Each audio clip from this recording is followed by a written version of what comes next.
Hello everyone, हम लोग पढ़ रहे हैं केमिकल काइनेटिक्स चैप्टर। और केमिकल काइनेटिक्स चैप्टर में आज हम लोग इम्पोर्टेंट टॉपिक पढ़ने वाले हैं factors affecting rate of chemical reaction. मतलब वे फैक्टर जो रेट ऑफ रिएक्शन को या तो इंक्रीज कर देते हैं या तो डिक्रीज कर देते हैं, मतलब उसको अफेक्ट करते हैं। तो रिएक्शन के रेट को बढ़ाने या घटाने, इंक्रीज करने या डिक्रीज करने वाले जो मेन फैक्टर्स हैं वो है फर्स्ट, सबसे ज्यादा इंपॉर्टेंट इनको याद रखना है कि कौन कौन से फैक्टर्स हैं। फर्स्ट होता है कॉन्सेंट्रेशन, कॉन्सेंट्रेशन या प्रेशर। सेकेंड होता है टेम्परेचर। फर्स्ट सबके बारे में अभी डिटेल पढ़ेंगे और लास्ट में सबके बारे में बहुत ज्यादा डिटेल पढ़ेंगे। पहले थोड़ा थोड़ा शॉर्ट में पढ़ना है और फिर उसी को डिटेल में भी बताना है। इस चैप्टर में यही मेन पढ़ना ही है। थर्ड होता है catalyst. Fourth nature of reactants. Fifth होता है contact surface area, contact surface area. और सिक्स्थ होता है रेडिएशन। चलिए थोड़ा थोड़ा डिटेल में करते चलते हैं। कॉन्सेंट्रेशन क्या होता है? तो ऐसा देखा जाता है कि जब आप रिएक्शन स्टार्ट करते हो उस समय रिएक्टेंट्स लेते हो और जैसे जैसे रिएक्शन आगे बढ़ते जाता है प्रोडक्ट बनते जाता है, यानी रिएक्टेंट्स कम होते जाता है। रिएक्टेंट ज्यादा लेने पर रिएक्शन फास्ट होता है और जैसे जैसे रिएक्टेंट कम होते जाता है वैसे वैसे रिएक्शन का रेट स्लो होते जाता है। और रिएक्शन का रेट स्लो हो जाता है, इसका मतलब ये है कि रिएक्टेंट का कॉन्सेंट्रेशन बढ़ाने पर रेट बढ़ेगा और घटाने पर रेट घटेगा। वैसे इसके बारे में डिटेल डिस्क्रिप्शन हम लोग रेट लॉ में पढ़ेंगे, जो कि इसके ठीक बाद हम पढ़ाने वाले हैं। तो थोड़ा सा इसके बारे में लिख लेते हैं कि इन जनरल, हमेशा नहीं, ऐसा देखा गया है in general rate of reaction increases, rate of reaction increases with increase in concentration of reactants, concentration of reactants।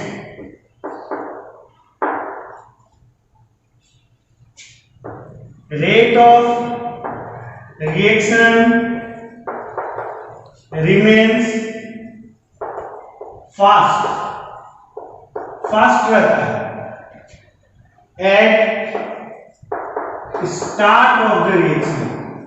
जब रिएक्शन स्टार्ट होता है उस समय रेट ऑफ रिएक्शन फास्ट रहता है, start of the reaction, due to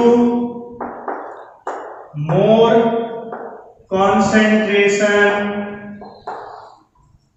of reactants which further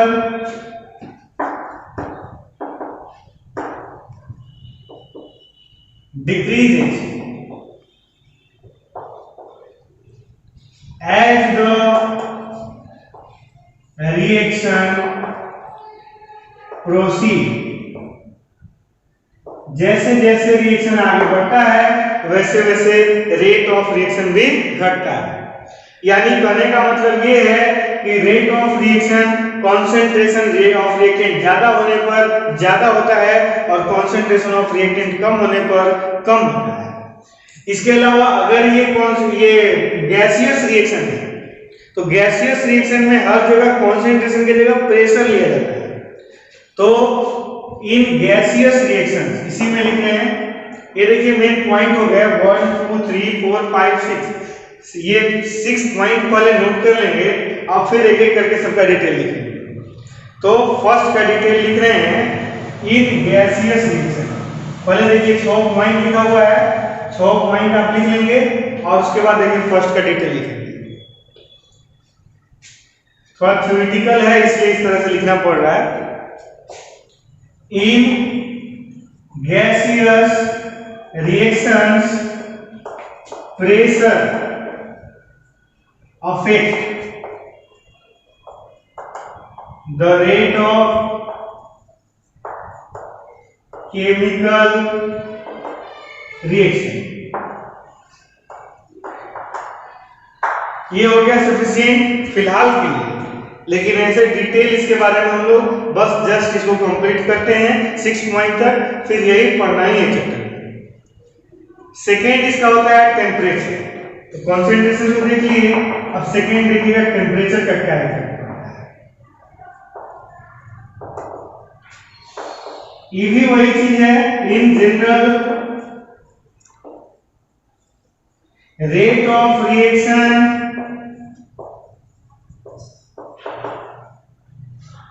increases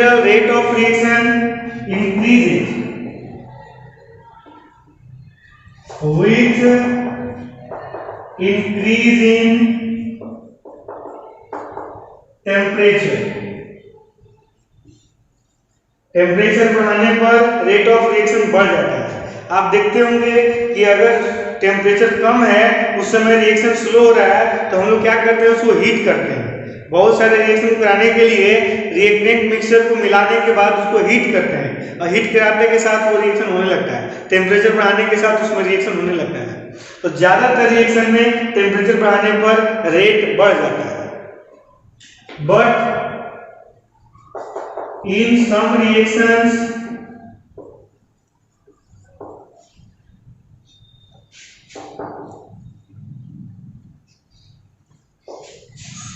rate of reaction is independent of temperature।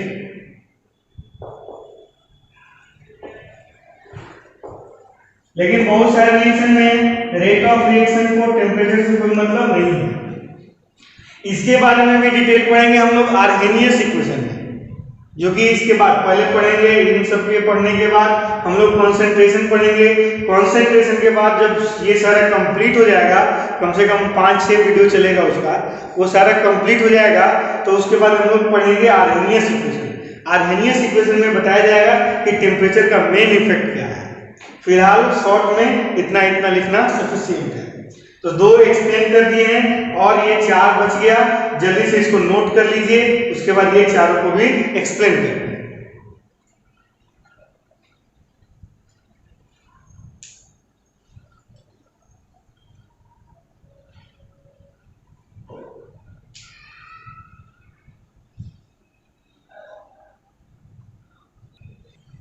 देखिए next topic है catalyst.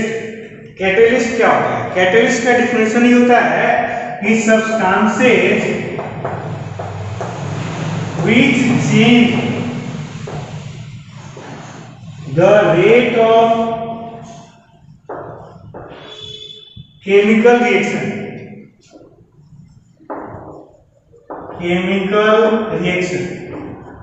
इसका तो काम ही है रेट को चेंज करना, रेट को अफेक्ट करना। We change the rate of chemical reaction without changing chemical composition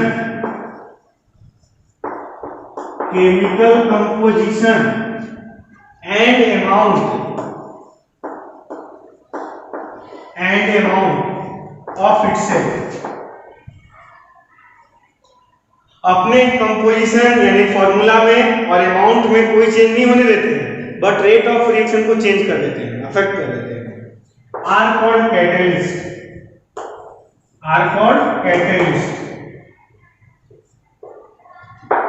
different catalyst, इसके बारे में भी हम लोग को कैटालिसिस टॉपिक पढ़ना है यूनिट 5 में, सरफेस केमिस्ट्री में। डिफरेंट कैटलिस्ट में be used for different reactions. अलग अलग रिएक्शन के लिए अलग अलग कैटलिस्ट यूज किए जाते हैं। फॉर एग्जाम्पल याद रखिएगा, नाइट्रोजन और हाइड्रोजन रिएक्शन करता है इन हाबर प्रोसेस और देता है 2NH3। यहाँ पे आयरन कैटेलिस्ट लिया जाता है। देखिए जो एरो के ऊपर है ये कैटेलिस्ट है, इसका रिएक्शन में इसमें कोई चेंज होता नहीं है, लेकिन यह रिएक्शन के रेट को चेंज कर देता है। इसी तरह से 2SO2 प्लस O2 देता है 2SO3। यहाँ पे नाइट्रिक ऑक्साइड या वेनेडियम पेंटाऑक्साइड कैटेलिस्ट का काम करता है। तो ये इसका एग्जांपल हो गया। नेक्स्ट है हम लोग का fourth topic, nature of reactants. Nature of reactant, reactant के नेचर पे भी रिएक्शन रेट डिपेंड करता है। ये इस तरह से डिपेंड करता है कि बहुत सारे रिएक्शन फास्ट होते हैं और बहुत सारे रिएक्शन स्लो होते हैं। जैसे अगर होमोजेनियस रिएक्शन है, जनरली मान लीजिए हाइड्रोजन और ऑक्सीजन को रिएक्शन कराना है तो वो फास्ट करेगा, लेकिन अगर कार्बन और ऑक्सीजन को रिएक्शन कराना है जो कि हेट्रोजीनियस है, तो हेट्रोजीनियस में अगर मान लीजिए एक सॉलिड है और एक रिएक्टेंट गैस है तो वो उतना फास्ट रिएक्शन नहीं करता है। जैसे कार्बन और ऑक्सीजन, सॉलिड स्टेट में कार्बन और गैस स्टेट में ऑक्सीजन उतना फास्ट रिएक्शन नहीं करेगा। तो यहाँ पे हम लोग लिख सकते हैं nature of reactants also affect the rate of reaction। इसका इसका एग्जांपल में आ जाएगा कि होमोजेनियस रिएक्शन। ऐसे तो नेचर ऑफ रिएक्शन में बहुत सारा टॉपिक आता है, उतना डिटेल में जाने की जरूरत नहीं है। फिलहाल देखते हैं homogeneous reactions occur faster than the heterogeneous reactions। heterogeneous reactions, homogeneous reaction का एग्जांपल समझिए। होमोजेनियस का मतलब होता है वैसा रिएक्शन जिसमें सभी रिएक्टेंट का फिजिकल स्टेट सेम, यानी गैस हो तो सभी गैस हो, लिक्विड हो तो सभी लिक्विड हो, वो हो गया होमोजेनियस रिएक्शन। इसका एग्जांपल ले सकते हैं reaction between oxygen and hydrogen, O2 and H2, जो कि H2O बनाता है। ऑक्सीजन भी गैस है और हाइड्रोजन भी गैस है, यानी कि ये होमोजेनियस रिएक्शन है। Is faster than reaction between O2 and carbon. Oxygen और कार्बन के बीच का जो रिएक्शन है वो स्लोअर है, because oxygen is gas and carbon is solid. Both the reactants are in different physical state, therefore they react slowly than the homogeneous reaction. Thus it is clear that nature of reactant influences the rate of chemical reaction। The next topic is contact surface area। contact surface area rate of reaction को कैसे affect करता है। और last topic है radiation. तो सबसे पहले contact surface area के बारे में लिख लेते हैं, फिर रेडिएशन के बारे में कहते हैं। contact surface area क्या है? तो जिसमें यही नेचर ऑफ रिएक्टेंट से जुड़ा हुआ ही टॉपिक है।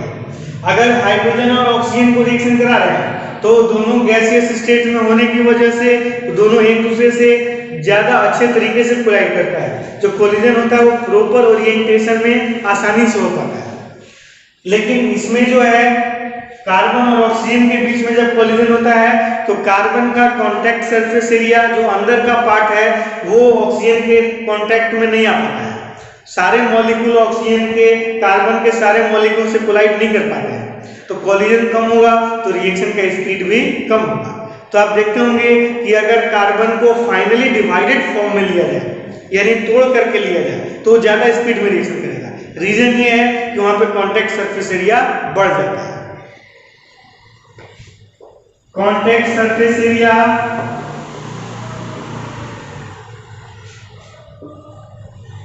also affect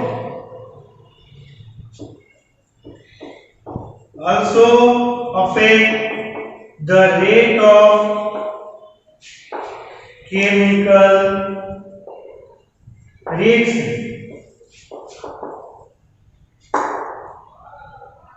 in homogeneous reaction. यही वाला एग्जांपल से लेते हैं. In homogeneous reaction where contact surface area is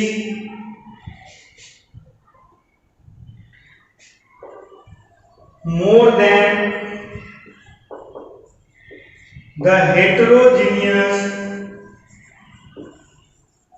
reactions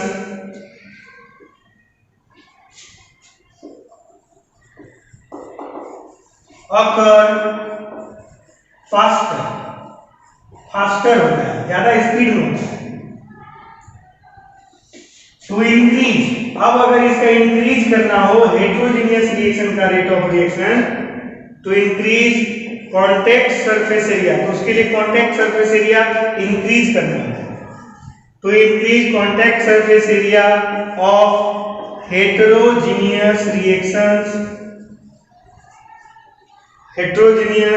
reactions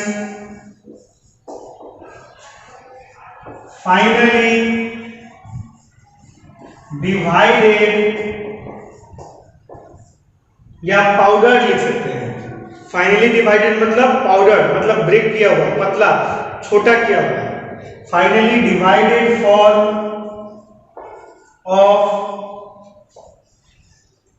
solid reactant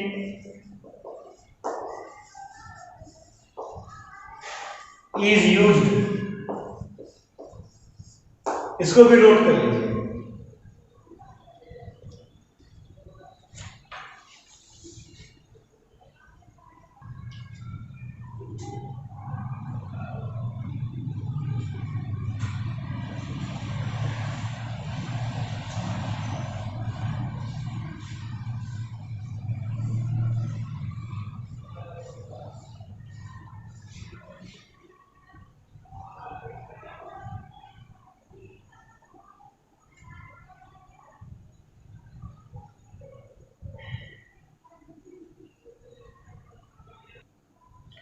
अगला टॉपिक था radiation.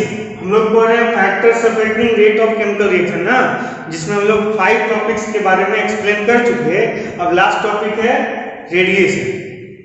Radiation also affect the rate of chemical reaction. अब इतना ज्यादा थ्योरेटिकल टॉपिक लिखवाने का मतलब आप ये मत समझ लीजिएगा कि ये चैप्टर थ्योरेटिकल है. चैप्टर बिल्कुल मैथमेटिकल और न्यूमेरिकल बेस्ड चैप्टर है, लेकिन स्टार्टिंग में थोड़ा सा थ्योरेटिकल है. ये यहीं तक थ्योरेटिकल है जो अभी लिखवा रहे हैं. यहाँ से ये मैथमेटिकल और न्यूमेरिकल से भरा हुआ चैप्टर है. बहुत ही इंटरेस्टिंग चैप्टर है, बहुत ही अच्छा समझ में आएगा. बस इसको जल्दी जल्दी नोट कर लीजिए, फिर आगे देखिए कितना इंटरेस्टिंग है.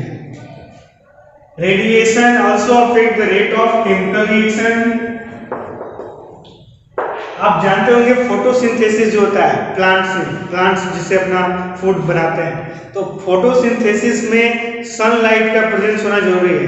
सनलाइट भी क्या है? रेडिएशन है. For example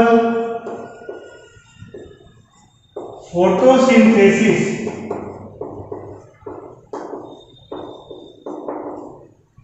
in plants occur in presence of light radiation.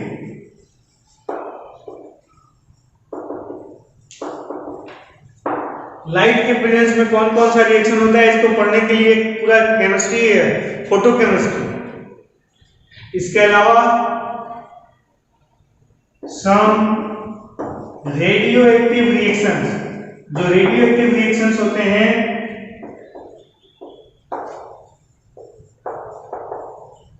take place in presence of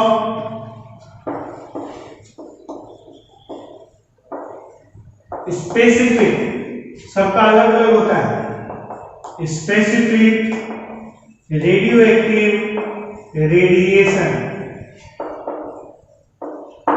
radio active radiation के ही प्रेजेंस में होते हैं।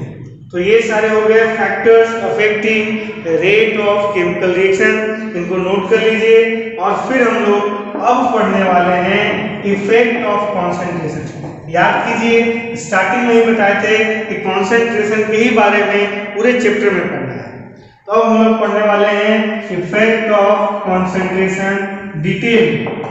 अभी तक पढ़े थे शॉर्ट में, अब डिटेल में देखिए इफेक्ट ऑफ कॉन्सेंट्रेशन क्या है। कॉन्सेंट्रेशन को इफेक्ट को एक्सप्लेन करने के लिए टू लॉज हैं। There are two laws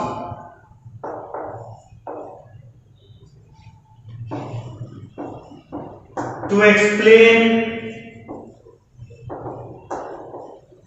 effect of concentration on the rate of chemical reaction. First है law of मास एक्शन। इसके बारे में आप 11th क्लास में ही पढ़े होंगे, मेन 11th क्लास में ही पढ़ना था। यहाँ पर भी थोड़ा सा लॉ लिख लेंगे, पहले इसको आप नोट कर लीजिए, फिर इसके दोनों लॉ को एक एक करके बता करके और उनमें कंपेयर करते हैं कि कौन लॉ ज्यादा सही है और यहाँ पे कौन सा लॉ पढ़ना है।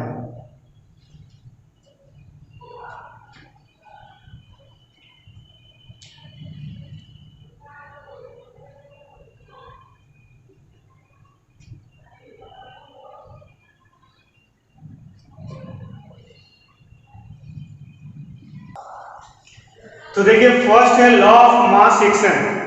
ये लॉ कहता है according to this law rate of a chemical reaction is directly proportional to the concentration of reactants. मान लीजिए एक रिएक्शन है A plus b gives C plus b. पहले तो ये समझिए कि इसमें रिएक्टेंट है A और B, रेट डायरेक्टली प्रोपोर्शनल, देखिए रेट हो गया, ये हो गया directly proportional to the concentration, ये हो गया concentration. Rate of reaction is directly proportional to the concentration of reactants. Rate of reaction is directly proportional to the concentration of reactants means rate proportional concentration of A and rate proportional concentration of B। अगर दोनों मिला दीजिएगा तो हो जाएगा rate proportional concentration of A into concentration of B। अगर एक ही चीज का दो प्रोपोर्शनल हो तो वो अपने आप मल्टीप्लाई हो जाता है, तो आप लिख सकते हैं rate proportional concentration of A into concentration of B। अगर यहाँ A प्लस B है तो यहाँ हो गया A into b, concentration of A into concentration of B। Imagine कीजिए कि अगर यहाँ A प्लस A होता, A प्लस B की जगह पे क्या होता, A प्लस A और इधर चाहे जो भी थे B और C, तो A प्लस A करने का मतलब 2A, A plus A means 2A। तो रेट प्रोपोर्शनल A और rate proportional further A, rate proportional A into A करने का मतलब, rate proportional A into A करने का मतलब क्या चीज, A का स्क्वायर। अगर 2A है तो A का स्क्वायर, अगर 3A होता तो सोचिए थोड़ा सा, अगर 3A होता तो rate proportional A, rate proportional A, rate proportional A, rate proportional A into A, तो 3 तो A है तो A का क्यूब हो जाता, यानी जो भी नंबर पहले लगा रहेगा वो पावर बन जाएगा। ये रेट लॉ नहीं, ये लॉ ऑफ मास एक्शन है, जो कि आप 11th क्लास में जब इक्विलिब्रियम कांस्टेंट निकाल रहे थे वहां भी पढ़े थे।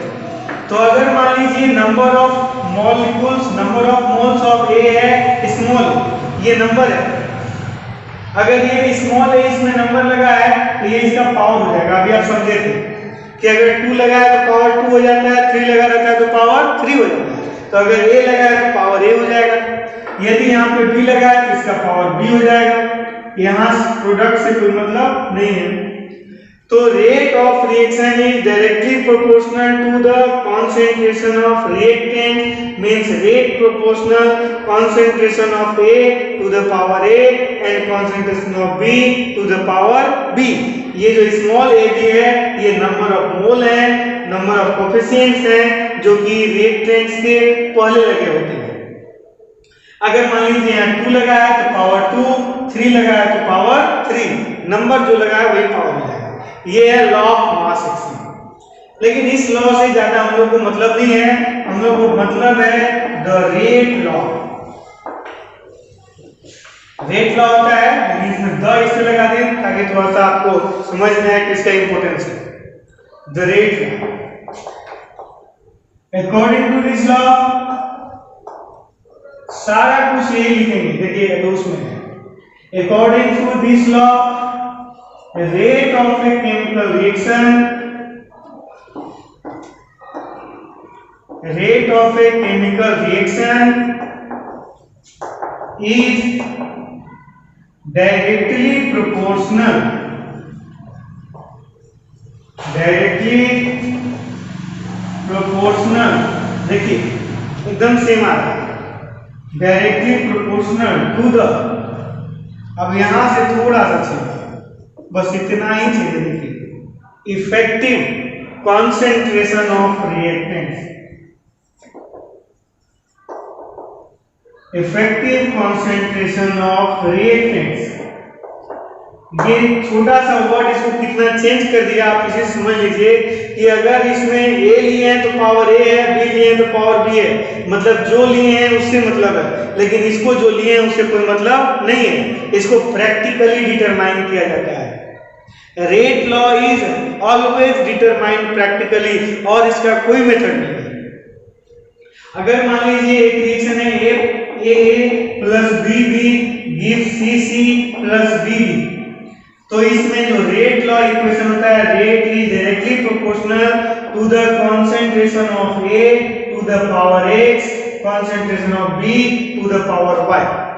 देख लीजिए x और y नया आ गया, पहले से यहाँ लगा हुआ है a और b, लेकिन वो इसका पावर नहीं है, इसका पावर क्या हो गया x और y। ये x और y ये बताते हैं कि कितना ए रिएक्शन में रियल में पार्टिसिपेट कर रहा है। मान लीजिए 2 मोल ऑफ ए लिए हैं और रिएक्शन में पार्टिसिपेट 1 मोल कर रहा है तो यहाँ पे पावर 1 हो जाएगा। अगर 3 मोल ऑफ बी लिए और रिएक्शन में पार्टिसिपेट 2 मोल ही कर रहा है तो पावर इसका 2 हो जाएगा। 1 मोल लिए रिएक्शन में पार्टिसिपेट 2 मोल कर रहा है तो पावर 2 हो जाएगा। जितना रिएक्शन में पार्टिसिपेट कर रहा है वो पावर होगा, जो पहले से लिए हैं उससे कोई मतलब नहीं है। वो हो भी सकता है सेम और वो नहीं भी हो सकता है, उससे कोई मतलब नहीं है। यानी सीधा सीधा मतलब है कि जो रिएक्टेंट हम लिए हैं उसमें प्रैक्टिकल से डिटरमाइन करेंगे कि कितना पार्टिसिपेट कर रहा है, वही पावर देंगे। Where x and y are determined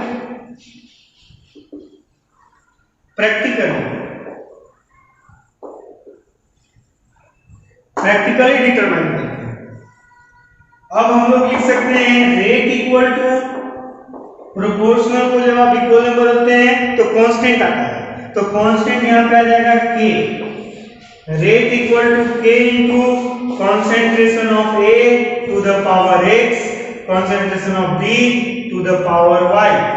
ये सबसे इंपॉर्टेंट इक्वेशन है हम लोग का। यहाँ पे सबसे पहले समझ लीजिए k इज कांस्टेंट या इसको कहते हैं रेट कांस्टेंट। रेट कांस्टेंट बहुत ही इंपॉर्टेंट कांस्टेंट है, चैप्टर में इसका बहुत यूज है। और ये जो इक्वेशन है and the equation is rate law equation, और जो इक्वेशन है ये है रेट लॉ इक्वेशन। ये रेट लॉ इक्वेशन याद रखिएगा, इसको रिएक्शन देख के नहीं लिखा जा सकता है, इसको सिर्फ और सिर्फ प्रैक्टिकली ही लिखा जा सकता है। इसको लिखने में सिखाएंगे प्रैक्टिकली किस तरह से लिखा जाता है, लेकिन ये हम लोग का अगला टॉपिक होगा। तो ये था आज का हम लोग का topic factors affecting rate of chemical reaction, जिसमें सारे फैक्टर्स को एक्सप्लेन करने के बाद कॉन्सेंट्रेशन के बारे में फिर से डिटेल में एक्सप्लेन कर दिए। नेक्स्ट टॉपिक हम लोग पढ़ेंगे जो सबसे इंटरेस्टिंग टॉपिक होगा, molecularity and order of reaction. इसको नोट कर लीजिए, उसके बाद नेक्स्ट टॉपिक देखते हैं।